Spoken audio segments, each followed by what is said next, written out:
I had the chance to text Adam Hernandez and get this one-on-one interview with him. I asked him some pretty deep and personal questions at the same time on what the city needs to improve. You may not care about a mayor race. You may think president is more important, but if you look on the local level, it matters so much more.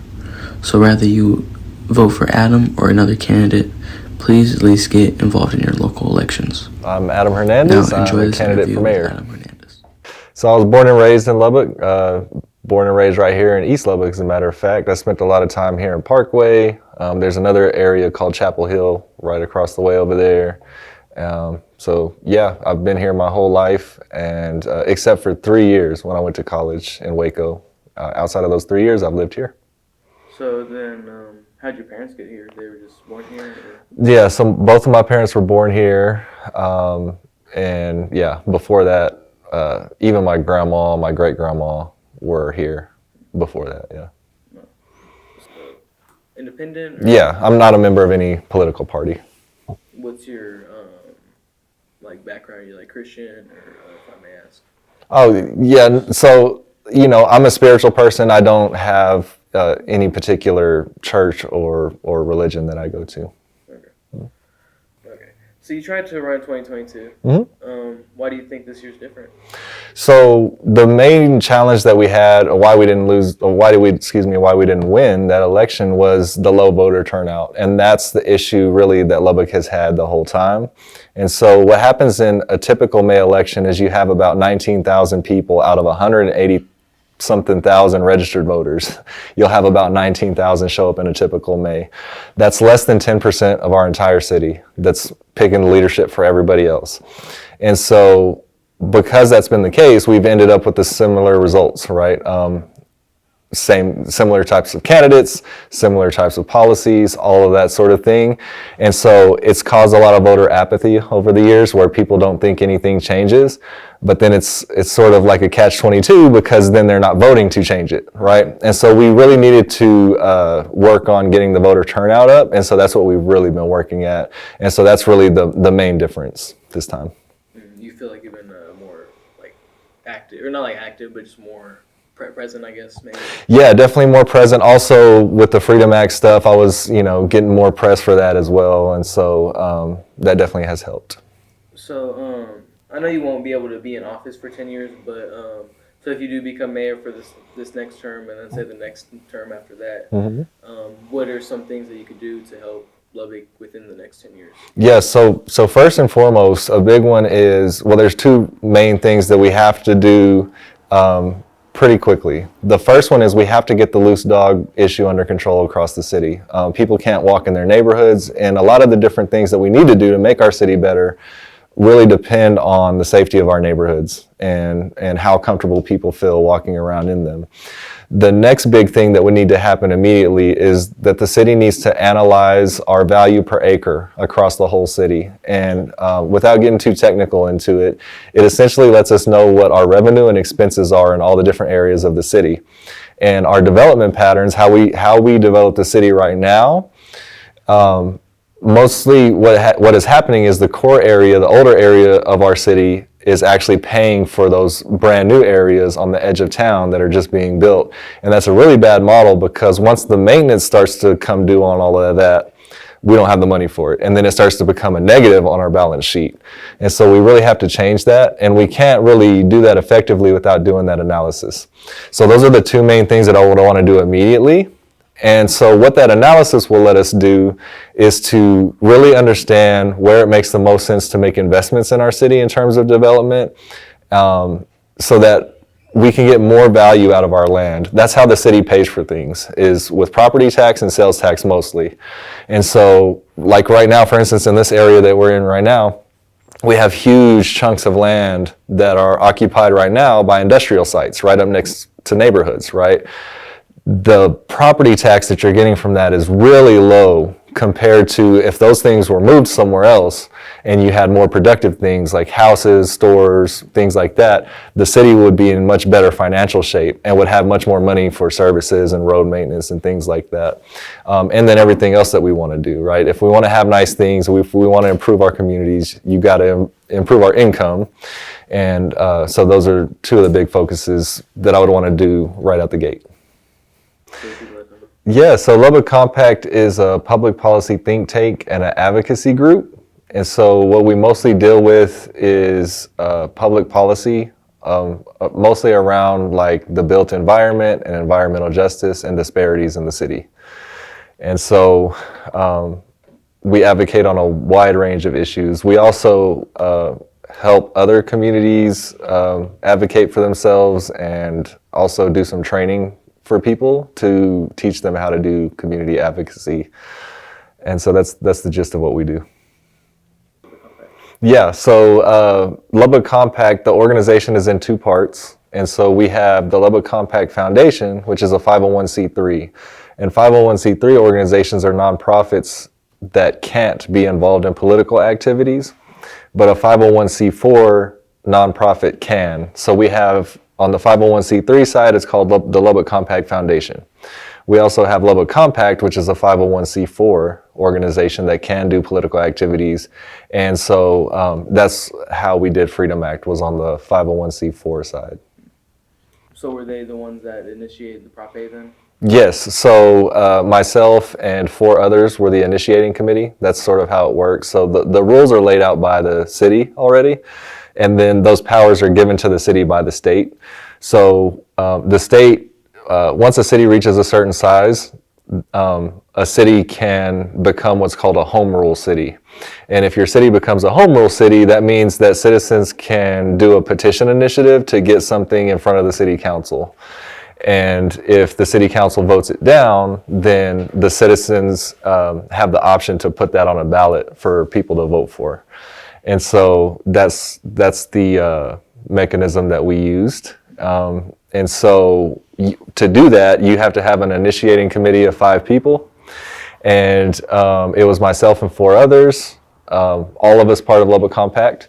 And so we went down there, filed the paperwork, and got it started. And then once you do start collecting signatures, the rule is that here in Lubbock, we only have 60 days to collect the required amount of signatures. Prop A, or what started out as what's called Freedom Act Lubbock, is an ordinance to decriminalize low-level marijuana possession. And so what that means is that right now, if you were to get pulled over and let's say you had a joint in your car, right? You're more than likely going to go to jail here in Lubbock, Texas. We arrest 600 to 700 people a year for that here in Lubbock. And sometimes, though, an officer will let that person go, right? If it's a really small amount and they just don't have the time or don't want to mess with it that day, they actually already do that sometimes, but not all the time. So essentially, they have the option to do it now. Even though it's illegal, and they should technically take everybody to jail for it, right? Because that's what the law is. But they already sort of do that now. So what our ordinance says is that an officer does not have the option to take somebody to jail for a certain amount of possession. And so what we're focusing on is misdemeanor possession. So Class A and Class B misdemeanor possession, the amounts for those are actually set by the state. So Class A misdemeanor is 2 to 4 ounces. Class B misdemeanor is 0 to 2 ounces. And so that's what our ordinance covers. So if it passes, if somebody gets pulled over and they have less than 4 ounces on them or in their car, they wouldn't get a ticket or go to jail. Also, if they had paraphernalia, so like a pipe or a grinder or something like that, they wouldn't get a ticket or go to jail for that in lieu of a marijuana charge, which happens a lot. And then also, an officer can't use the smell of marijuana alone for a probable cause for a search. There has to be some other things going on. That's sort of the gist of it. There are some special carve-outs for things. So the first most important one is we have it in our ordinance to where nothing changes with how juveniles are handled if they are in possession of marijuana. So what would happen now would remain the same. And so what happens is if a juvenile gets caught with marijuana, they're going to go through the teen court system. And usually their sentencing is like community service and a fine. And once they do all of that, they're able to get that expunged off their record as long as they don't get in trouble again. And so we didn't want to mess with that because we're not targeting children with this at all. This is for adults only. And so that's an important one. Another important carve out in there is you can't be doing anything else. You can't be like a drug dealer. So like class A misdemeanor possession, 2 to 4 ounces. Let's say somebody had 4 ounces. If they start to then sell out of that 4 ounces, then they're gonna get in trouble. That's something that our ordinance does not cover. You can't be doing anything else. It's simply personal possession, and that's it.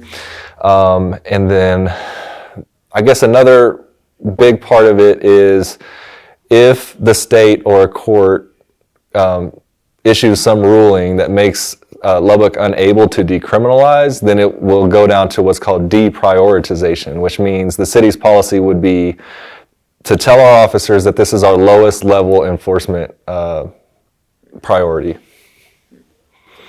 Well, so the major reason behind Prop A is because we don't have unlimited police and we don't have unlimited resources. And so with that being the situation, we do have a lot more serious things that our community is facing in terms of crime. And so it's really about reallocating those resources to make our community safer. So a lot of people would agree that if you have one officer and that officer in a single moment has an option to go after somebody that has a joint in their car, or if they have the option at that moment to go after somebody who's distributing fentanyl in the community, right? Which would you rather have them go for, right? I think most people would have them go for the fentanyl. And that's really what it's about. It's just reallocating those resources to make our community safer. Because personal use marijuana is just not harming our community. So I saw that you were uninvited to the Women's Forum this year. Yeah, the Lubbock Area Republican Women, yep. Why do you think that's mostly because you're very vocal this time about Prop A? And, I don't know. The reason that was given to me was that it's not allowed in their bylaws, but I ran the first time in May of 2022, and they had a mayoral forum at that time, and I participated in it. They invited me, I came, and I participated in it. And so I don't really know what has changed. They didn't really give me a reason past that. So. I guess, why do you think the churches want to control the narrative, I guess, kind of towards Lubbock, if you will? Yeah, that's a great question. We're not exactly sure. I know that, so this particular church group has had a lot of political influence here for a very, very long time. And at least from what we can tell, it seems to be more about just wanting to maintain that political position, right? And it's interesting to us because that's not how we think about the work we do. The work we do is all community based. It's to address needs for the community, right? Yes, it's not so that we can get titles and awards or whatever, or have power or whatever, right? Like, it's just to help the community. And I think that what's happening right now with my candidacy, with Freedom Act and all these different things, I think that those folks that have had those positions of power for a really long time are just scared. I think they're just scared that, there's, in our opinion, there's not really a reason to be scared, right? Like, change doesn't mean it's bad, right? And I think that they're just afraid of things changing because it's the unknown for them, right? They've been comfortable in being able to elect the same types of leaders and have the same types of outcomes, and everything's fine and nothing gets shaken up, right? And I think that it has more to do with that than anything, but they really have pulled out all the stops. That church group has always really been tied very closely to our state leadership, and they've now got them on board with that messaging, unfortunately, and spreading some of that misinformation. But we do know that these are intelligent people, right? They're not, we don't think that they're dumb or that they misunderstand this issue at all. We know they fully understand it. We've given them that information, and I think they're just willfully, misinterpreting it and putting that information out there to try to just, like you said, control a narrative and just try to make people do what they want them to do. I guess what's something you would tell Trinity Church if they're watching, or if they were here to just watch this, Yeah, well, we tried to go to one of their meetings. It was a volunteer and outreach meeting. It was taking place at their church, and we were kicked out of that. And, our goal, our intention that day was to really just go and sit and listen. We we really didn't expect anybody to want to talk to us because we had already sort of had some interactions with some of those folks online, and they were already pretty antagonistic. And so we didn't really expect anybody to talk to us, but we were just like wanting to hear what their concerns were and be there, be present if they wanted to talk to us or if they had any questions or if we could help them understand the ordinance better, right? And so that's sort of the same message I have now. If they're willing to sit down and talk and actually hear the facts of the situation and what we're really trying to do, we're more than open to do that. We don't really have any animosity towards them. We don't understand the animosity towards us. They've used some pretty charged language in terms of myself and Lubbock Compact. They've actually spoken about me and Lubbock Compact from the pulpit and have said that I'm trying to make this a sanctuary city for the cartels. You know, that's very charged language, right? And so we don't understand that, right? And I guess that would be the message. Whether they want to talk to us or not, the message is we don't have animosity towards them. We don't know them. There's no reason for us to have animosity towards them. We're trying to do this for the better public safety in the city. And we would hope they would be on board with that, but doesn't seem so. Yeah, and we do work with a lot of churches in our work with Lubbock Compact, but we also did make the rounds with Freedom Act. We've had a lot of pastors. We had an entire pastor group actually sign the petition. And so it just depends on the church. So not all churches are against it. I think they realize the practical nature of it and what we're trying to do. And also churches have a firsthand view of, I know we've heard a lot about people saying, oh, well, drugs destroy lives, and some drugs do, right? Definitely. But on the other hand, a lot of churches have had a front row seat in seeing how a marijuana arrest can break up a family, right? You may have a working mom or dad that's professional, that takes care of everything at home, and they just happen to get pulled over with a joint or something, and then it could just completely derail all of that, right? And then now that puts them in risk for possibly losing their kids, right? And all of these different things. And for what, right? They weren't harming anybody. They were taking care of their business, being productive adults. And it's just outdated policy that led to that, right? And so I think that's for that reason, I think that's why a lot of the churches are actually on board, because they don't want to see families broken up over something that's not harming anybody. So there's not a lot that the city can do in terms of the school districts.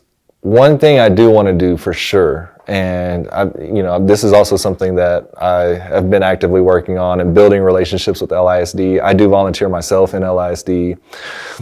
I'm also in the Community Leadership Academy for LISD. I'm going to be involved in the leadership coalition that they're going to have that will among other things, it will look at state legislative priorities for the school district, because that's really who controls a whole lot with the schools is the state, in terms of funding, in terms of curriculum, in terms of teacher pay, all those sorts of things. And so I would want to continue as a mayor being closely involved in that and an advocate for that. But also outside of that, advocating at the state level. I want to maintain that connection and that relationship so that the city and the school districts can work together for our common goals. And again, this has a lot to deal with increasing the value of our city. And so like when you see a neighborhood school close, that's a really bad sign. And then it's also usually the start of that neighborhood declining, right? And the way that schools are funded is with children in seats. That's pretty much how it works. You got more kids in the seats, you get more money, less kids, less money, right? And so when you look at what brings people to a school, what increases school enrollment, well, the area that the school is in, right? Is there a pool there? Is there a nice park there? Is there nice things within walking distance, right? Like all of those sorts of different things. And so the city can control a lot of that. And just working with the school district to put our heads together and continuously work on that, I think helps both of us. That's a great question. So a lot of the work I do with Lubbock Compact is focused on these older areas of the city. Again, I grew up in East Lubbock. This is something very near and dear to my heart. And so I think that not only is it the right thing to do to revitalize East Lubbock and North Lubbock, it also, again, goes back to helping the entire city because you're increasing the value in those areas. And so one of the things that we have to work on as a city is getting those industrial sites moved away from neighborhoods. And that's in East and North Lubbock. And so, because as long as those are there, you have a lot of potential that's just wasted, right? And so if we move those things, we have a lot more potential to do things that can connect the two neighborhoods together, but also that help those places have a lot better quality of life and be just a lot more productive for the city as a whole. Another thing that really physically connects those places that is already underway, and I would want to make sure that that continues, is there is a walking path plan to go across all of the canyon lakes, which go from East Lubbock to North Lubbock and other places. And so eventually you'll be able to walk or take a bike and go on one trail and go from here in East Lubbock all the way to North Lubbock. And so doing more things like that, trying to sort of do what we can to bridge that gap across I-27, because that was a huge thing that just cut off those neighborhoods. And then on the other side, Marsh to Sharp cut off North Lubbock from the rest of the city. So working on ways to maybe make that connectivity a lot better. Homeless problem. Yeah, so first and foremost, we need to get on top of something that happened recently. So this council recently voted to take us out of a state continuum of care, which basically it just, the short version of what that means is it's just a big pot of money that organizations that deal with homelessness have access to, right? So there's a statewide one, or places can have their own local one. And when you create your own local one, you have a lot less access to, or you have access to a lot less money to do those things. And so the best way to deal with homelessness is the housing first model, essentially putting people in a home. And the reason for that is it's much less expensive for everybody involved, including the city. So if you have somebody in a home, obviously the city is getting revenue from that home, but it's also a lot easier and more effective for that person to get them the services they need, right? So whether that's job training, mental health services, substance use services, whatever, it's much easier to get them those services and more effective for that person if they're in a stable place, if they're in a home. And so we have one organization that does that here called Open Door. And then obviously we have the Salvation Army, which is one of the big shelters. And so those two organizations get a huge chunk of that money from the state every year.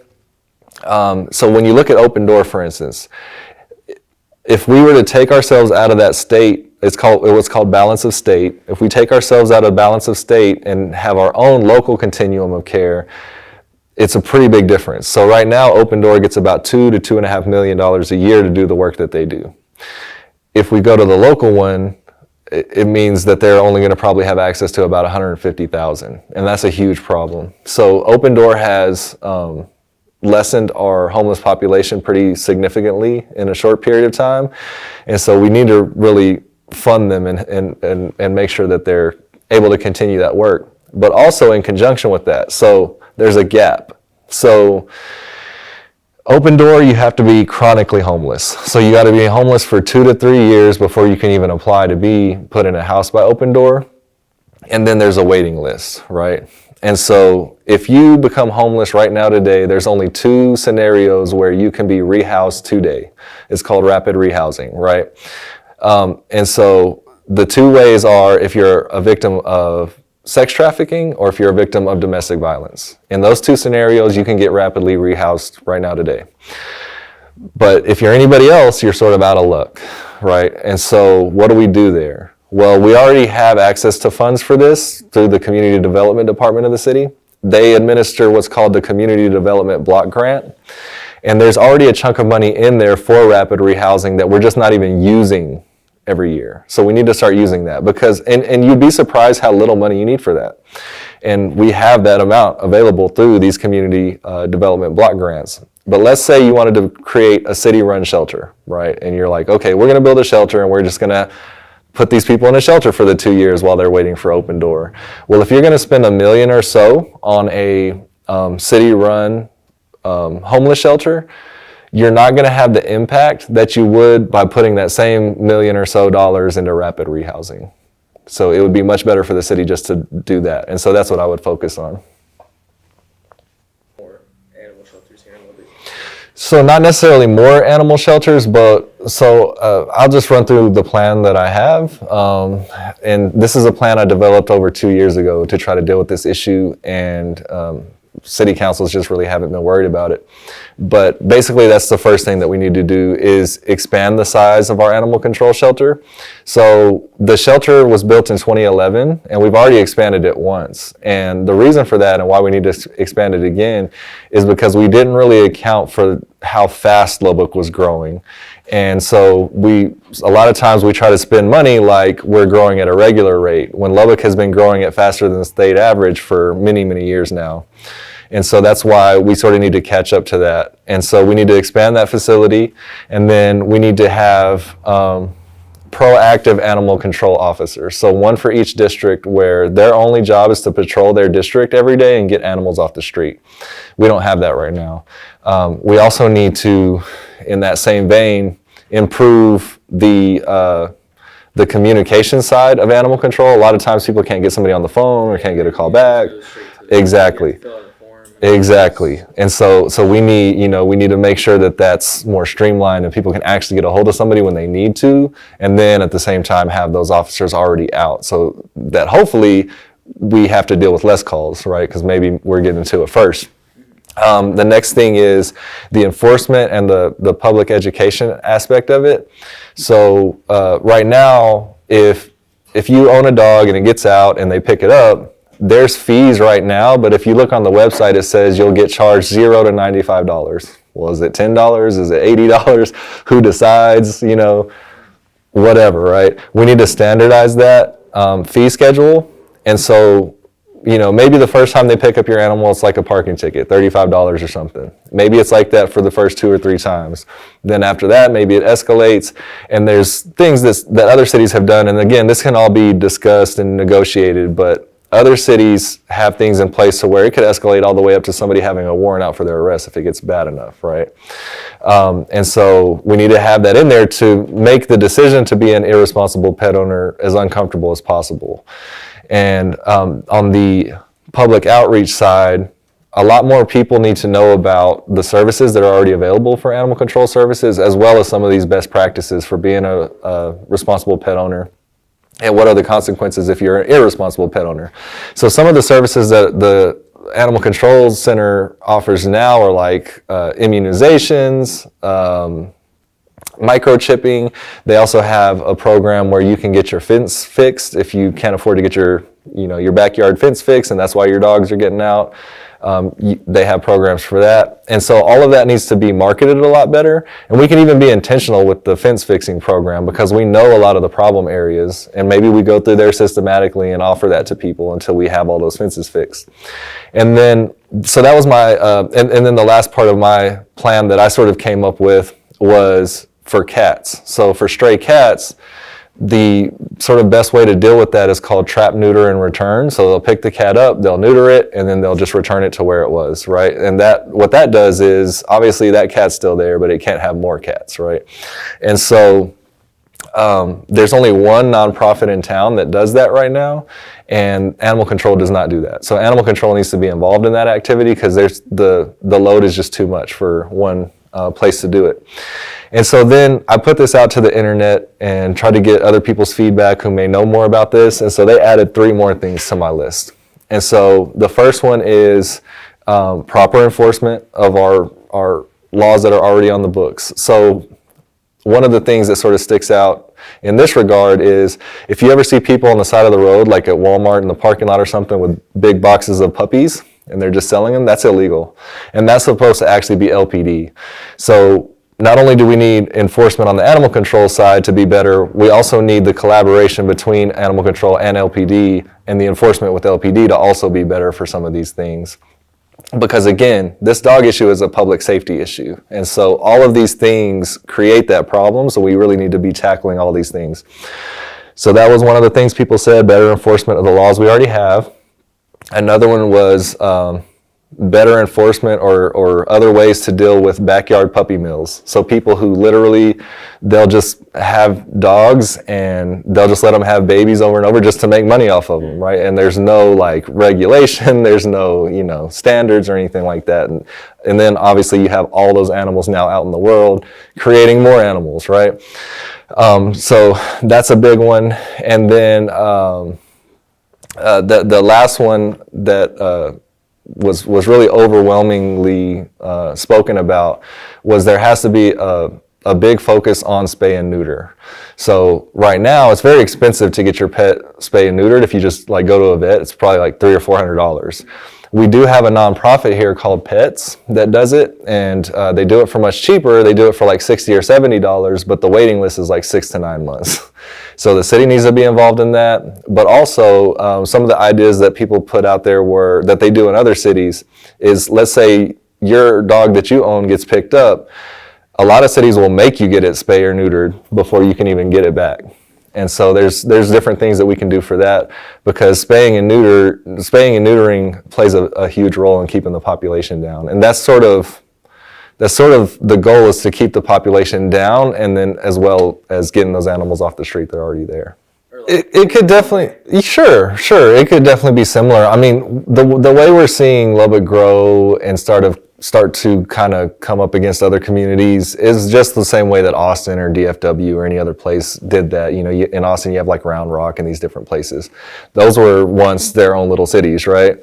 So I think you're going to see some of that. I would hope that in the future you wouldn't see much more of that, like we wouldn't be getting closer to other cities that are outside of that.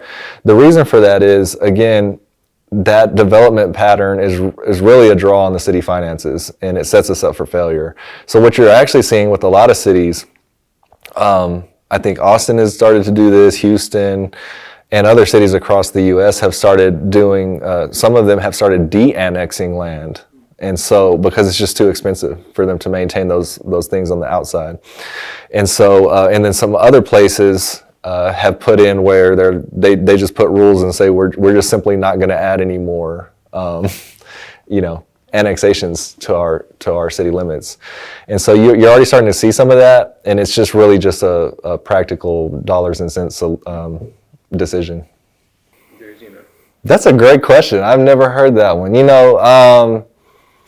Maybe the beginning of one, maybe it's the very, very beginning. I wouldn't say we're in the full middle of a renaissance. I think there's definitely movements being made in that direction. That's a great question. I haven't thought about that one.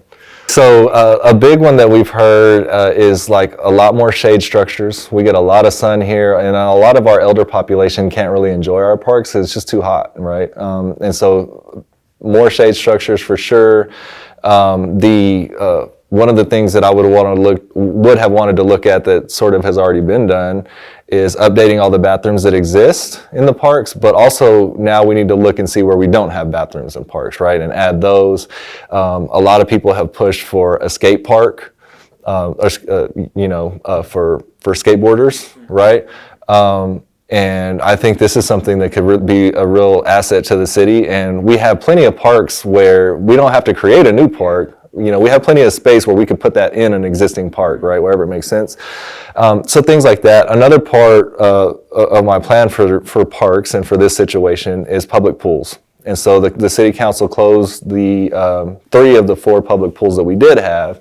We need to bring those back. We also need to put public pools where there were none. So in the new developments like South, West, and Northwest. And then I would like to have a centrally located indoor pool facility. And the reason for that is one of the issues with pools is you can only open outdoor pools for so many months out of the year. And then you're not getting any revenue off of them, right? And so with an indoor facility, you could get that revenue all year round. You could also have other things in there, like you could have a gym, you could have all sorts of different things that also get you some revenue to sort of maintain the whole rest of the pool system. But all of these things, parks are outside of just being a quality of life thing. It's really important for us to look at adding more value to our parks, because that adds more value to areas, which makes people want to move there, which makes the city more money because those places increase in value, which means more tax revenue. No, it was really, so COVID may have been the straw that broke the camel's back, but really it was set up way before that. And so those pools were all, pretty much all of them were built around the 1950s. And so they were very old. And over time, the city just neglected them. They just didn't maintain them properly. And so I know it sounds crazy, but it's literally what somebody told me that works for the city, that when they would come in, it was starting to get so bad that they would have more and more cracks every year in the concrete. And so to fix the cracks, because they didn't have a lot of money to do it, they would literally just paint over them and then open the pool. And so doing that over time obviously creates a huge issue, and it just gets more and more expensive over time. On top of that, all of the sort of mechanics of it, like the pumps and the whole system, that had not been updated either since that time, since the 50s. And they're so old now that people who go to school to learn how to repair pool machines don't even learn how to fix those machines anymore in school. So there's that, and then you can't even find parts for them. It's just like cars, right? Like if a car gets really old, it gets hard to find a part to actually fit it. Same situation. And so it's really expensive to even get them worked on or fixed, because you have to make all those things work. And so because of all of that, and because they didn't really want to look at some other funding options that we had put forward, because just frankly, from their own words, because it was hard, they didn't want to look at those, and it was just much easier for them at that point in time to close them. And so they closed them, and then they put splash pads on some of the sites. Do you have in mind? Yeah, so not much is the short answer. And so when you look at the property tax rate portion that the city sets, so inside the city you have different taxing entities. You have the city, you have the school districts, and then you have the medical districts. And so each of those set a rate of their own every time.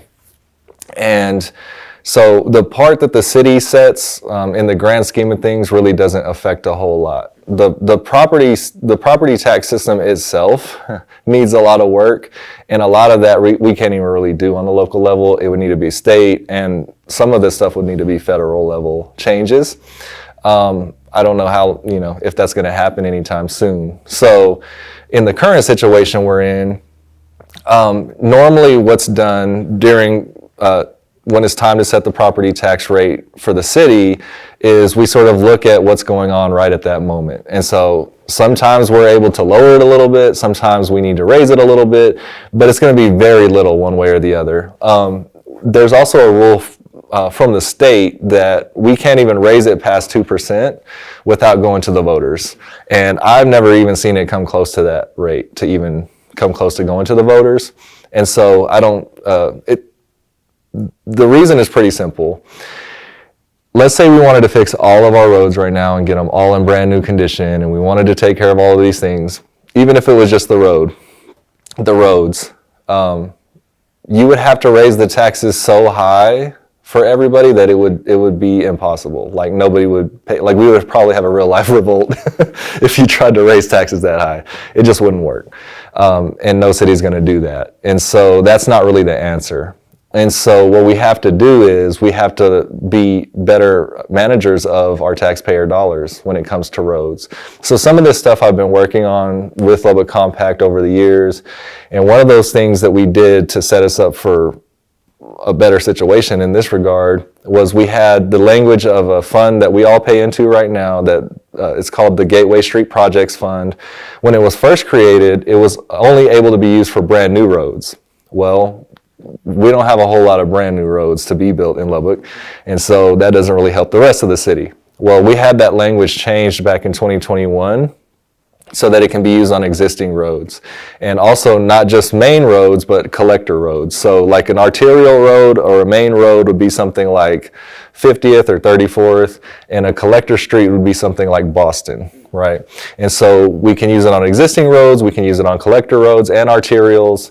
And so that will give us more funds available to do road maintenance and road repairs, to where we don't have to go back and get so many street bonds, right? Or at least not as much money in a street bond. And so we do have to wait for the debt to fall off from those projects that fund paid for originally, and that starts to happen in about 2025. So the Gateway Street Projects Fund was created in 2014, and it was used to, the first projects that it did was build out Milwaukee from 34th to 98th, the flyover from Marcia Sharp to that, 114th Street, and several other projects. And so that's what it was. That's what it did originally, and so that'll be a big help, having that money being able to be used in the rest part of the city. There's also other funding that we could look to for that, but we're gonna eventually have to do another street bond. It's just gonna be inevitable, because the reason for that is that street repairs are just so expensive. And so another thing that we can set ourselves up better for the future is we can make more areas of our city more walkable. And when you do that, you're reducing lanes, and so you have less pavement to deal with over time. You're also strengthening the economy of your city to again have more money to pay for road repairs. And so it's a few things that we have to do all together to be less reliant on that debt. So downtown is actually one of the places that's one of the best spots in the city for us to make it more walkable and to really stimulate the city as a whole, right? Like have more businesses open up there. And so with 19th, for instance, so 19th and Avenue Q, MLK, like these roads are owned by TxDOT. They're actually owned by the state. We are going to get, once they're done with the 19th Street project, and we don't know how long that's going to take, but when they're done with that, there's a portion of it that they are going to get back to the city. So we'll be able to do some things there. But yeah, so definitely there's some areas like 19th, like University, like places downtown where we really should focus on making it more walkable and pedestrian friendly, and make it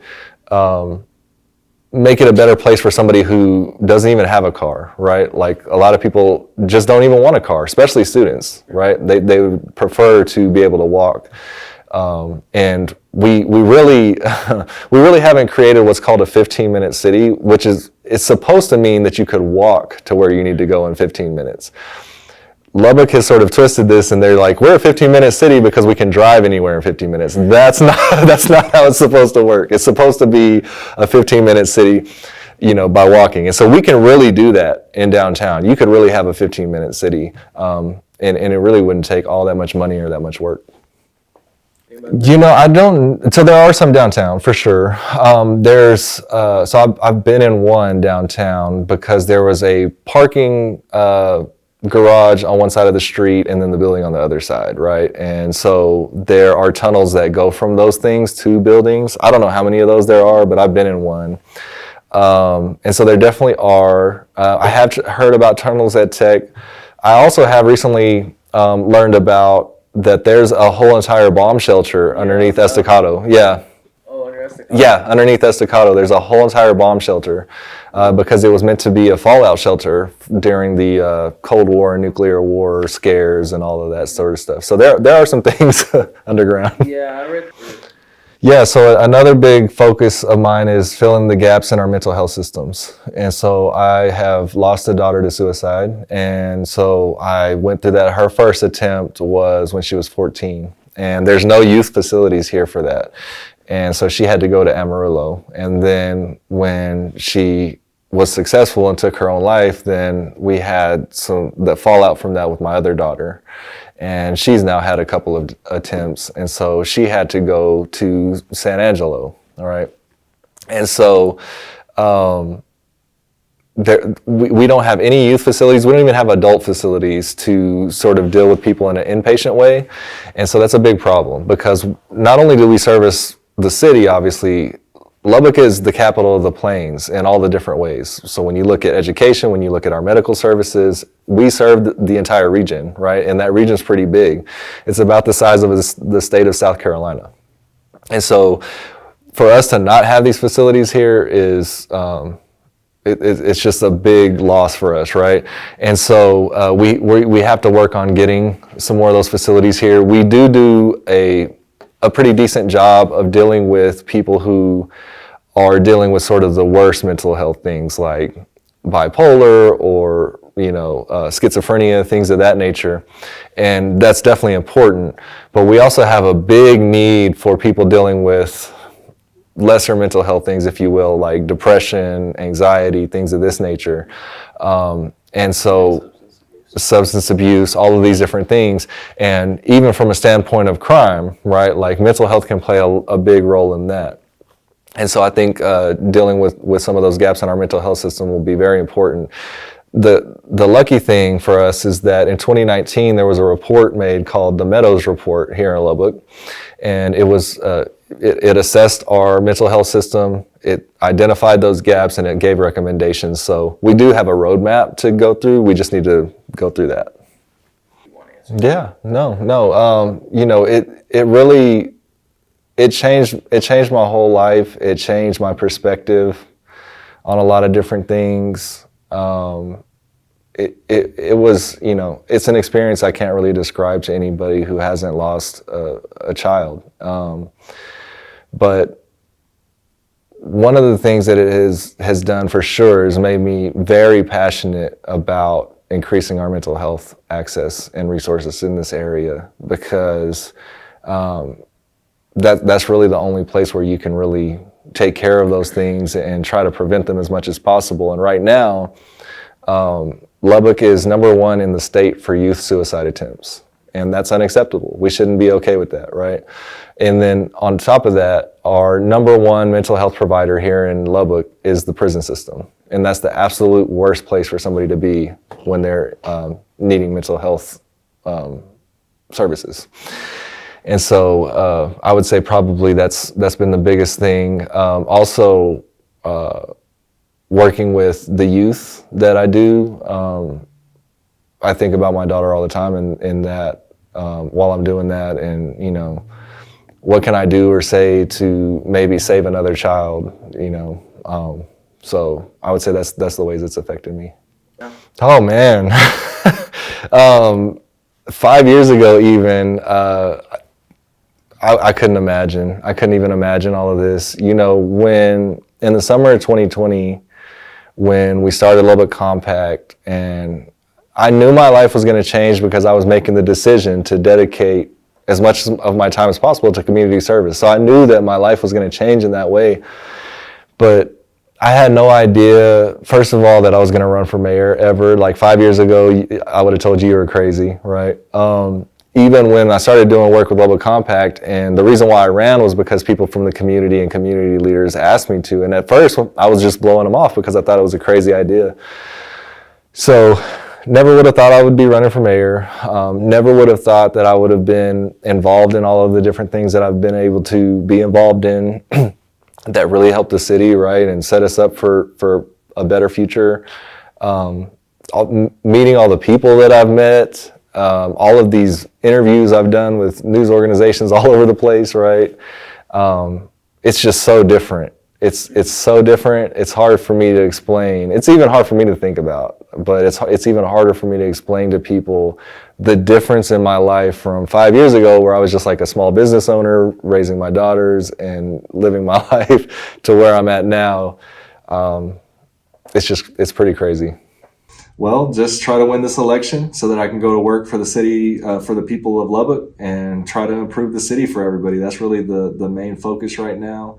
And then obviously if I'm elected, then my focus will be to start doing that work, all of the things that we just talked about.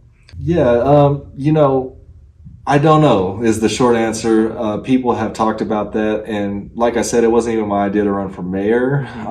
So I think that right now, at least for the short term, at least for the next 5 years, I would be focused on, doing a good job as mayor. And I would hope in 5 years, if I'm elected as mayor, that we've taken care of, or at least significantly taken care of, the dog issue around town. And then hopefully we would start seeing some pools built, and some improvements to the city start to happen, right? Like a lot of those things that I talked about will take much longer than 5 years, but we'll be able to see some of that, right, in the near term. And so that's where I would hope to be in 5 years. Mm-hmm. After life is done with life. Yes, sir. That That I don't know. That I don't know. Like, you mean like after we die? Yeah, I guess like that's how most people perceive it as. I don't know. I just whatever. Life is done with life. Yeah, yeah. I don't know. I don't know. I've thought about death a lot, obviously, with my daughter, and you know, wonder if there's some realm where she is, where she can see things happening, or things like that. But who knows? Like I don't know that we can know until we're at that point. And so I think to me it's a big mystery. I would like to tell everyone that if they want change in this city, the way that we have to do that is, if you don't normally vote in a May election, if you don't normally vote for mayor, first and foremost, we need you to show up and vote for mayor. But also, when you go to vote, take 4 people with you who also never vote for mayor. Because the situation we're in is, like I said, less than 10% of the city's population is choosing the leadership for the other 90%. And that's happened for the 43 years I've been alive. And so that less than 10% that shows up every single time, we know how that works out. It's usually 65-35. And the 65% is the same thing that's been happening in Lubbock. The 35% is the people who want something different. So we have to increase that 35% side. And how we do that is getting people off the sideline who normally don't show up to vote.